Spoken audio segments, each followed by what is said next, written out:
Okay, this is for a 2014 Nissan Sentra. This is the timing chain, right?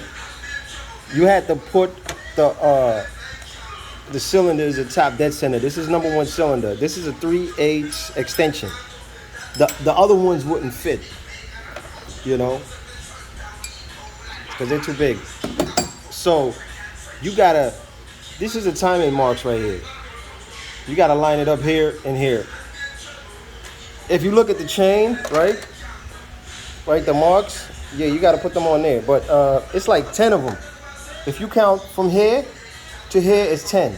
If you count all the way down to the crankshaft from here, right, that's 36, right? And if you look down here, you can see the timing mark right here.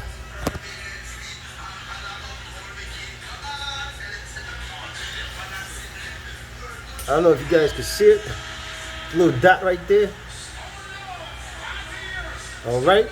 And if you look, it's got a little a seal right there.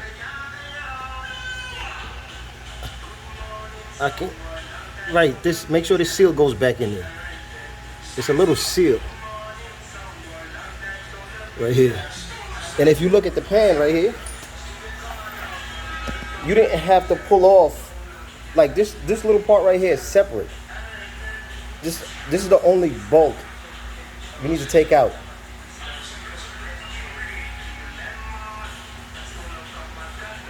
And see, I took these off. We didn't need to do that. Only this one bolt was holding this thing. So yeah, just in case somebody wants to know, I don't think it's my problem because the chain is not stretched. You know,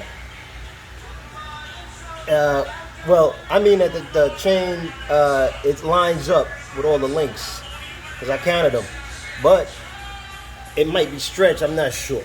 You know, so we'll see. It's giving a crankshaft code right now. I changed the crankshaft sensor, and the code's still on there. So I'm about to try this and see if this works. If it's not, it's the computer.